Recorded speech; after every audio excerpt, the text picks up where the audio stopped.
Hello students and welcome back to our YouTube channel elite toppers. और आज की इस वीडियो में हम देख रहे हैं ये जो सीरीज चल रही है इंपॉर्टेंट क्वेश्चंस के डिकोडिंग की सीरीज। उसके अंदर आज हम करेंगे chapter number 3 of your geometry class 10th text book.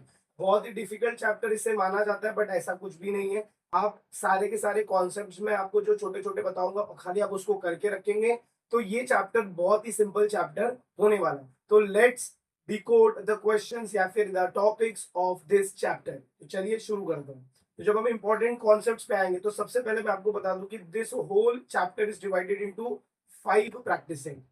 3.1 3.2 ऐसे कर करके 3.5 तक ये इंपॉर्टेंट है या फिर 5 तक ये प्रैक्टिस सेट है पूरा। जब मैं इसमें चेकआउट करूंगा कि इंपॉर्टेंट प्रैक्टिस सेट कौन सा है तो सबसे फर्स्ट हम 3.1 की बात करते हैं। यहाँ पर कौन से टॉपिक्स आपको याद रखने हैं। इसमें से आपको सिर्फ 2 टॉपिक याद रखना है। पहला है टैंजेंट थियरम। क्या याद रखना है भाई? तो टैंजेंट थियरम। अब टैंजेंट थियरम क्या बोलता है? कोई भी अगर एक सर्कल है और इसके अंदर सपोज तुम्हारा यहाँ पर एक टैंजेंट है और यहाँ से रेडियस ड्रॉ करो तो हमेशा ये 90 डिग्री होगा। ऐसा हमको कौन बोलता है? टैंजेंट थियरम बताना। फिर इसमें फर्स्ट टॉपिक ये हो गया और सेकेंड टॉपिक है हमारा tangent segment theorem. Tangent segment theorem. Tangent segment theorem क्या बोलता है कि सपोज एक सर्कल है और यहाँ से आपके ऐसे 2 टैंजेंट है फ्रॉम एक्सटर्नल पॉइंट्स। तो ये जो 2 हमारे टैंजेंट्स होंगे this 2 tangents are going to be equal. Suppose अगर मैंने इसको नाम दिया P, इसको नाम दिया Q, इसको नाम दिया R और ये सेंटर को नाम दिया S, तो मेरा PQ will be equal to PR। और इसको हम इसका हम रीजन क्या लिखेंगे? हम लिखेंगे टैंजेंट सेगमेंट थ्योरम। और एक चीज याद रखना, ये जो थियरम है ये बहुत ही इंपॉर्टेंट थियरम है जो कि आपको क्वेश्चन एग्जाम में पूछा जाएगा। नाम ही इस थियरम का नाम ही वही है टैंजेंट सेगमेंट थियरम। तो टैंजेंट सेगमेंट थियरम आपका एक थियरम भी है और प्लस उसी को यूज करके हम क्वेश्चंस को भी सॉल्व करते हैं। तो प्रैक्टिस 3.1 से आपको ये 2 चीजें याद रखनी है। ये 2 इंपॉर्टेंट कॉन्सेप्ट्स हैं जिनके ऊपर आपको क्वेश्चन सॉल्व करने हैं। इसके बाद जब हम नेक्स्ट प्रैक्टिस सेट पे मूव करेंगे दैट इज योर 3.2 पर मूव करेंगे। तो 3.2 में ज्यादा कुछ याद नहीं रखना है। इसमें सिर्फ फर्स्ट है concept that is your touching circle का कॉन्सेप्ट। क्या बोला मैंने? Touching circle. अब जो टचिंग सर्कल का कॉन्सेप्ट है ये 2 पार्ट्स में। First part is your when the circles are touching externally. कहां पर टच कर रहे हैं भाई? तो एक्सटर्नली टच कर रहे हैं। तो जब भी एक्सटर्नली टच करेंगे तो इसके रेडियस को हम क्या करेंगे? हम ऐड करेंगे। रेडियस को क्या करेंगे? ऐड। सपोज देखो ये मैंने सर्कल जो ड्रॉ किया है, अगर मैं इसका रेडियस देखता हूँ तो यहाँ से यहाँ रहेगा और सिमिलरली अगर मैं इसका रेडियस देखता हूँ तो यहाँ से यहाँ रहेगा। तो मुझे क्या करना है? सिंपल ये दोनों के रेडियस को क्या करना पड़ेगा? ये मेरा R1 हो जाएगा, ये मेरा R2 हो जाएगा। दोनों को मैं क्या करूंगा? प्लस करूंगा। तो हमें यहाँ पर क्या मिलता है? Distance between the centre. तो हमें यहाँ पर जो टॉपिक है उसको हम क्या बोलते हैं? Distance between centre. अब ये डिस्टेंस बिटवीन सेंटर निकालने के लिए हमारे पास सर्कल 2 तरीके का रहेगा, या तो एक्सटर्नल टचिंग रहेगा या तो इंटरनल टचिंग रहेगा। बराबर? अगर एक्सटर्नल टचिंग है मतलब मेरा सर्कल कुछ ऐसा है, अगर इंटरनल टचिंग है मतलब मेरा सर्कल कुछ ऐसा है। तो इसके अंदर हमें क्या करना है? रेडियस को ऐड करना है। क्या करना है भाई? तो ऐड करना है। और यहाँ पर हमें क्या करना है? रेडियस को सब्ट्रैक्ट करना है। क्या करना है? सब्ट्रैक्ट करना। ये आपको याद है। बराबर? तो 3.2 से खाली आपको यही क्वेश्चंस करके रखने हैं। और 3.2 में कुछ बड़े क्वेश्चंस भी है, आप उसे इग्नोर कर देंगे, छोड़ देंगे तो भी चलेगा, कोई प्रॉब्लम नहीं होगी। नेक्स्ट मूव करते हैं प्रैक्टिस सेट 3.3। अब यहाँ से ना थोड़े तुम्हारे इंपॉर्टेंट प्रैक्टिस सेट शुरू हो जाएंगे। इस चैप्टर का सबसे ज्यादा इंपॉर्टेंट प्रैक्टिस सेट 3.4 और 3.5 क्योंकि वहां से ज्यादा टॉपिक्स मिलते हैं।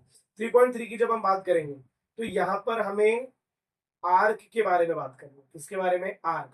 अब अगर मैं एक सर्कल की बात करता हूं तो ये हो गया मेरा सर्कल। बराबर? इसका टोटल कंप्लीट मेजर कितना होता है? 360 डिग्री। याद रखना, कंप्लीट मेजर कितना होता है? 360 डिग्री। अगर मैं इसको टुकड़े में डिवाइड कर दूं, ऐसे पार्ट्स में डिवाइड कर दूं,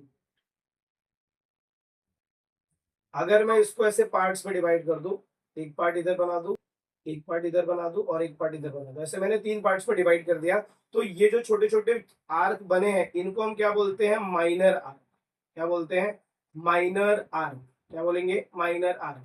और ये जो बड़ा वाला बना है इसको हम बोलेंगे मेजर आर्क। क्या बोलेंगे भाई? तो मेजर आर्क। तो एक होगा माइनर आर्क और दूसरा होगा major arc.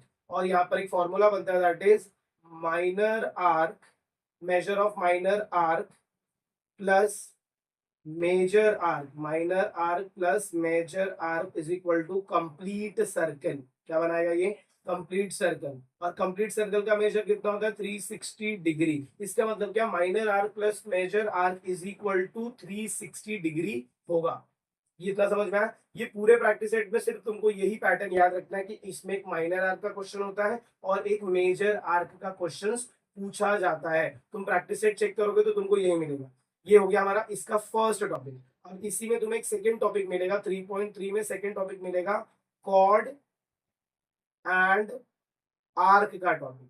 Cord and arc का टॉपिक। अब इसमें ना दो पैटर्न। फर्स्ट पैटर्न, हमें यहाँ पर एक सर्कल दिया है और सपोज मुझे दो सर्कल इधर दिए और सपोज मैंने दो सर्कल इधर दिए। तो पहला जो टॉपिक रहेगा उसके अंदर मुझे बोला कि भाई देखिए ये जो कॉर्ड्स हैं, this chords are equal. Suppose इसका नाम दिया है ए बी, इसका नाम दिया है सी डी। यहाँ पर भी मुझे कॉर्ड दिया है, इसका नाम दिया है एम एन, और यहाँ पर दिया है उसका नाम दिया है पी क्यू। बराबर। तो फर्स्ट वाला जो केस है, this is case number 1, same topic है। This is case number 2। जब तुम क्वेश्चन सॉल्व करोगे ना प्रैक्टिस सेट 3.3 के, तो क्वेश्चन नंबर 2 और 3 में तुमको यही मिलेगा। तो यहाँ पर मुझे क्या बोला है भाई? कॉर्ड इक्वल है। Chord A B is congruent to chord C D. तो अगर मेरे कॉर्ड इक्वल होंगे, क्या बोला मैंने? ध्यान से सुनने भाई। अगर मेरे कॉर्ड इक्वल होंगे तो मेरा आर्क भी क्या होगा? इक्वल है। तो आर्क भी क्या हो जाएगा? इक्वल। अब बात आती है आर्क कौन सा लिखेंगे। ये कॉर्ड है तो इसमें छोटा आर्क कौन सा है? ये जो छोटा वाला सेगमेंट है, ये मेरा माइनर आर्क है और ये मेरा मेजर आर्क है। तो यहाँ पर मुझे माइनर आर्क लिखना है ए बी, और यहाँ पर भी मुझे छोटा वाला आर्क लिखना है, that is your C D. इसका मतलब क्या कि अगर मेरे कॉर्ड इक्वल हैं तो मेरा आर्क भी क्या होगा? इक्वल होगा। अब इसका उल्टा यहाँ पर, अगर मेरे आर्क इक्वल है, arc M N is congruent to arc P Q, अगर मुझे ऐसा दिया है, मेरा आर्क अगर इक्वल है तो मेरा कॉर्ड भी क्या होगा? इक्वल होगा। तो chord M N will be congruent to chord P Q. तो मेरा कॉर्ड भी क्या होगा? इक्वल होगा। आई होप आपको ये टॉपिक समझ में आ गया। तो प्रैक्टिस 3.3 से वी हैव टू टॉपिक। सबसे पहला ये minor arc plus major arc is equal to 360 degree. याद रखना, minor arc plus major arc is equal to 360 degree. और यहीं पर एक और चीज अगर मैं तुम्हें बताऊं तो सेंट्रल एंगल भी होता है कभी कभार। सेंट्रल एंगल का भी क्वेश्चन पूछते हैं।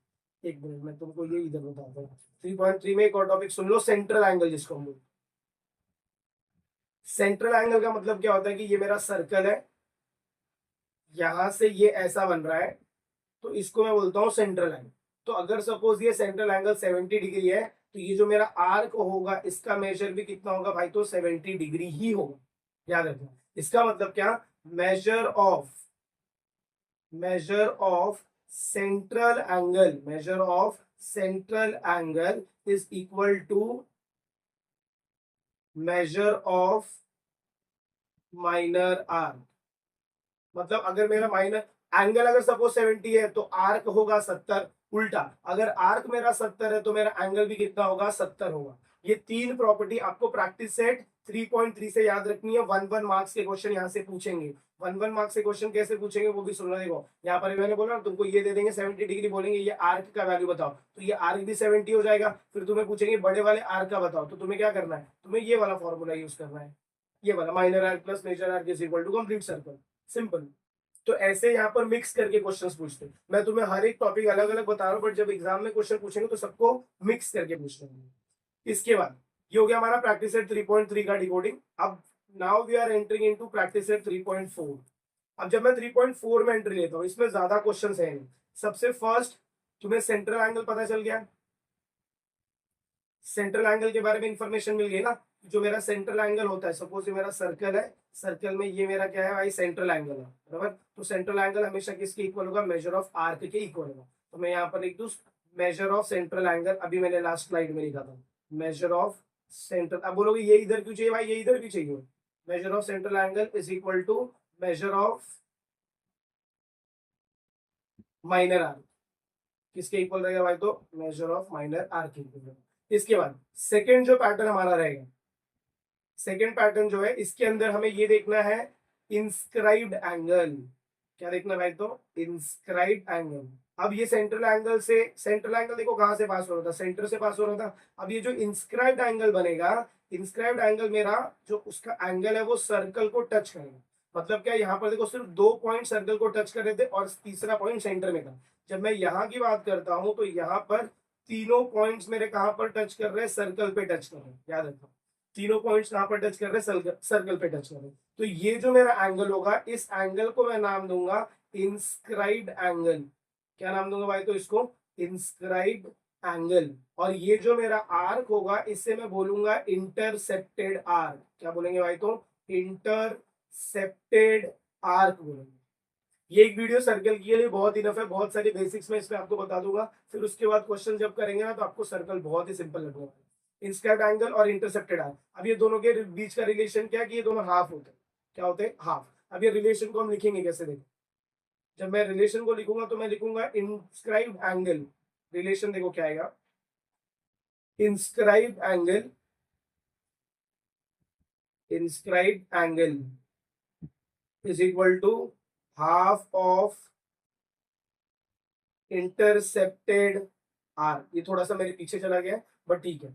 इंस्क्राइब्ड एंगल अगर सपोज मैं इधर नाम देता हूँ पी क्यू आर, तो मेरा इंस्क्राइब्ड एंगल क्या होगा, एंगल पी क्यू आर होगा।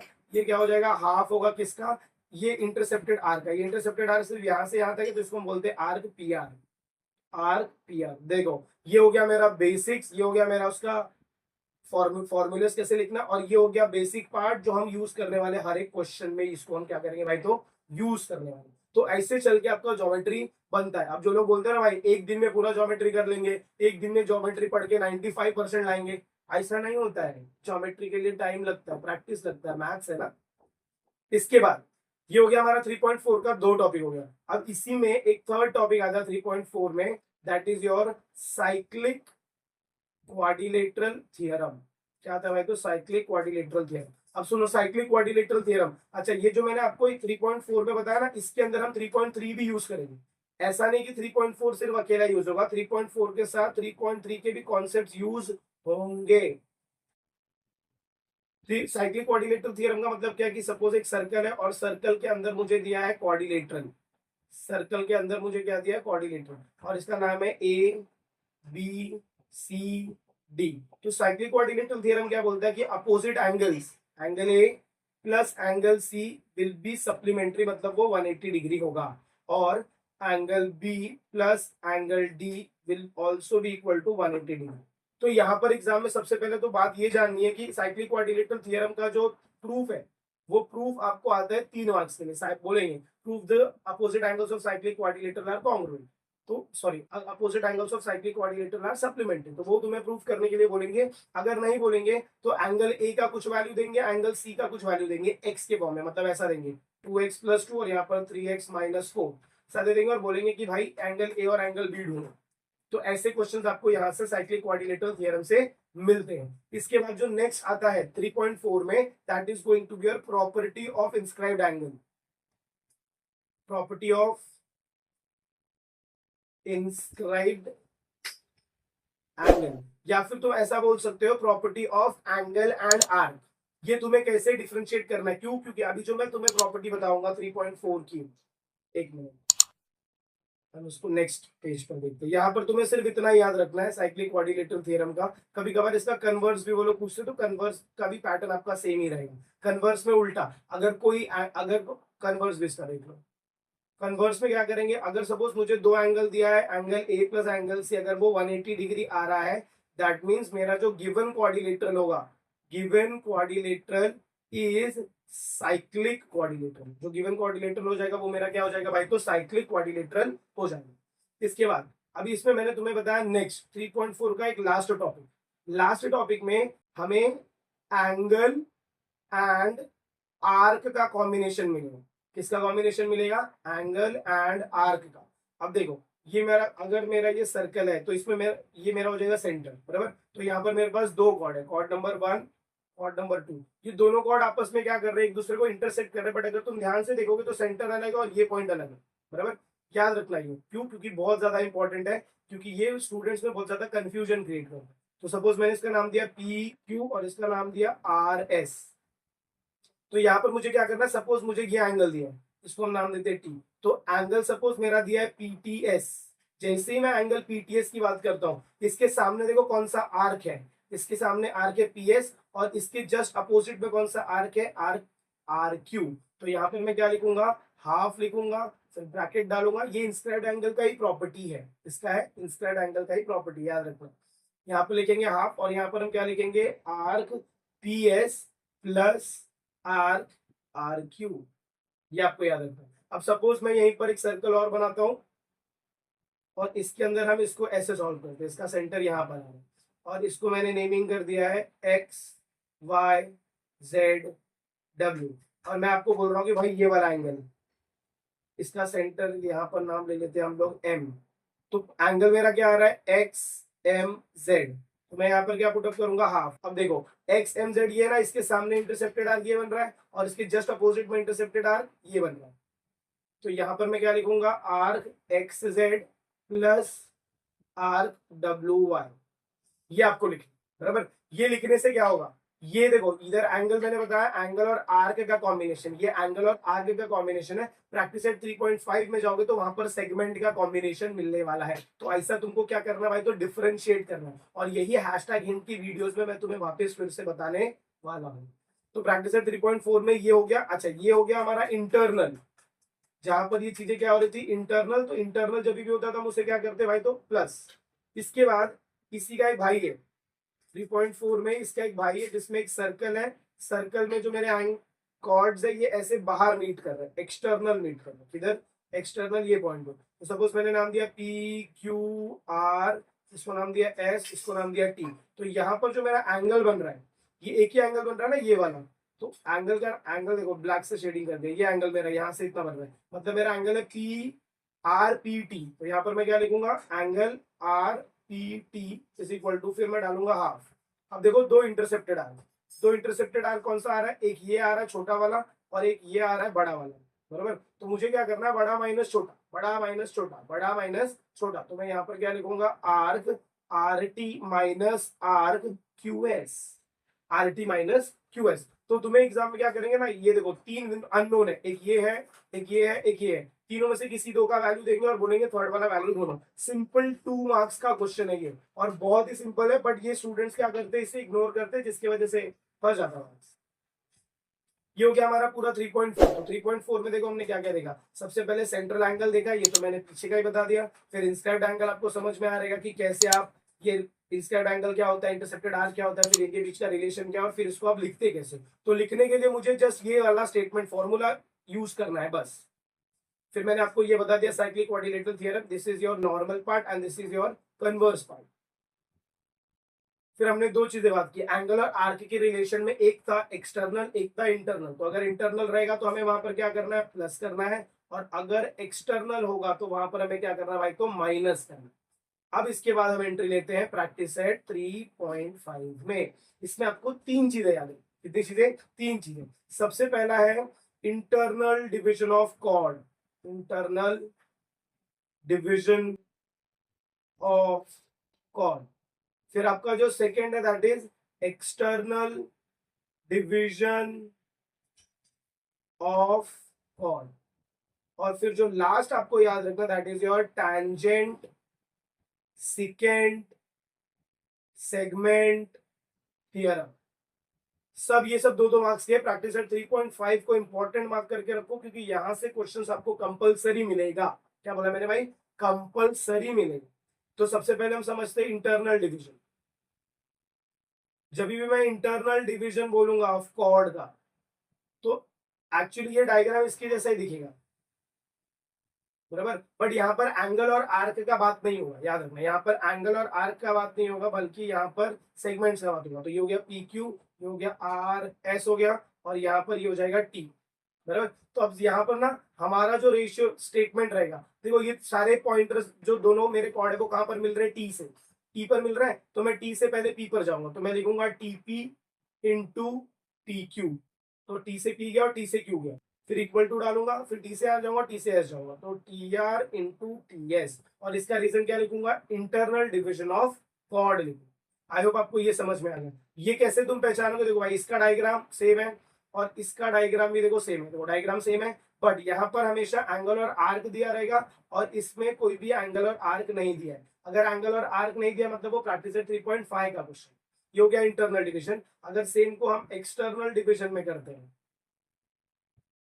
एक्सटर्नल डिविजन की जब हम बात करेंगे तो ये एक्सटर्नली मीट करेगा, और जब ये एक्सटर्नली मीट कर रहा है तभी भी डायग्राम आपका सेम रहने वाला है, जस्ट यहाँ पर लिखने का तरीका बदल जाएगा। हाँ, याद रखो। देखो अभी मैं बताता हूँ कैसे लिखेंगे।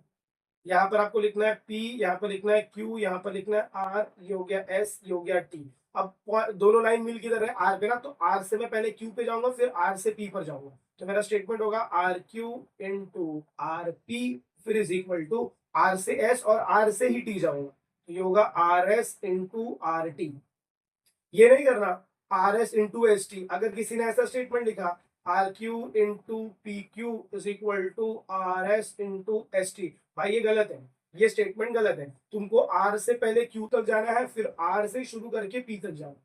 इसको हम बोलते हैं एक्सटर्नल डिविजन ऑफ कॉर्ड। क्या बोलते हैं भाई? तो एक्सटर्नल डिविजन ऑफ कॉर्ड। और इसके बाद जो नेक्स्ट है हमारा टैंजेंट सिकेंड सेगमेंट थ्योरम। देखो टैंजेंट सिकेंड सेगमेंट थ्योरम, इसके लिए तुम्हें डायग्राम याद रखना है। ऐसा डायग्राम रहेगा, एक यहां से मेरा क्या होगा? सिकेंट होगा। Secant is a line which touches the circle in 2 points, और एक यहां से पास होगा, इसको टच करके, जो टच करके जा रहा है उसे हम बोलेंगे टैंजेंट। जो टच करके जा रहा है उसे हम क्या बोलेंगे? टैंजेंट। तो सपोज मैं यहाँ पर लिखता हूँ P, यहाँ पर मैं लिखता हूँ Q, यहाँ पर लिखता हूँ मैं R, और यहाँ पर मैं लिखता हूँ S। तो देखो ये बाहर एक्सटर्नली टच कर रहा है, तो हमें ऐसे ही लिखना है। कैसे? Q से R और Q से S, तो मैं क्या लिखूंगा? QR into QS is equal to, यहाँ पर मेरा क्या PQ है, तो मैं इसको लिखूंगा PQ का स्क्वायर। याद रखना, इसको क्या लिखेंगे? PQ का स्क्वायर लिखेंगे। ये चीजें आपको याद रखनी है। आप सपोज अगर मैं आपको ऐसा डायग्राम देता हूँ, चलो ऐसा देकर, यहाँ पर मैंने आपको ये टैंजेंट दे दिया, और इसका नाम दिया मैंने x, इसका नाम दिया y, इसका नाम दिया z, और इसका नाम दिया w। अब मैं बोल रहा हूँ स्टेटमेंट बताओ, तो यहाँ पर क्या होगा? yz इंटू वाई डब्ल्यू, तो मैं क्या लिखूंगा? yz into Y W is equal to, यहाँ पर ये बाकी है तो इसको हम क्या लिखेंगे? xy का स्क्वायर। और रीजन आप क्या चिपकाओगे? Tangent secant segment theorem. तो आई होप ये आपको सारे के सारे टॉपिक्स, ये इसका लास्ट टॉपिक था, तो आई होप आपको ये सारे के सारे टॉपिक समझ में आ रहेंगे। देख भाई बहुत ध्यान से, क्योंकि ये जो चैप्टर का वेटेज है ना, दैट इज 12 मार्क्स। अपने आप में बहुत ज्यादा वेटेज है, 12 मार्क्स का ये चैप्टर है, और इसमें से आपको क्वेश्चंस मिलते हैं आप बराबर। तो ये जब क्वेश्चंस आपको मिल रहे हैं तो आपको ये सीरियसली सॉल्व करने, जब अभी भी इसके बाद जब मैं पीवाईक्यूज लेकर आऊंगा तो आपको पता चलेगा कि कितने सारे क्वेश्चन इस चैप्टर से पूछे जाते हैं। स्पेशली आपको फोकस करना है, अच्छा इसमें ना 4 मार्क्स के क्वेश्चन पे फोकस मत करो, खाली 1 मार्क्स 2 मार्क्स और 3 मार्क्स तक फोकस करो। तो आई होप आपको वीडियो पसंद आ रही है, सारे के सारे कॉन्सेप्ट समझ में आ रहेंगे। तो अगर आपको वीडियो पसंद आए, अगर आपको ऐसा लग रहा है कि यस भाई इंटरेस्टिंग चीजें चल रही है, कुछ नई चीजें सीखने को मिल रही है, तो मेक श्योर आप ये वीडियो को ज्यादा से ज्यादा अपने फ्रेंड्स के साथ, एटलीस्ट 10 फ्रेंड्स के साथ या फिर 5 फ्रेंड के साथ, नहीं उतने फ्रेंड है तो 1 या 2 होंगे, उनके साथ शेयर करिए, ताकि उनको भी ये पता चले कि भाई ऐसी कुछ वीडियोस बन रही है जिसके अंदर बहुत ही अच्छे से कॉन्सेप्ट को समझाया जाए। तो मिलते हैं अगले वीडियो में कुछ आगे के चैप्टर के डिकोडिंग के साथ। तब तक के लिए have a good day and take care everyone. Practice करते रहिए।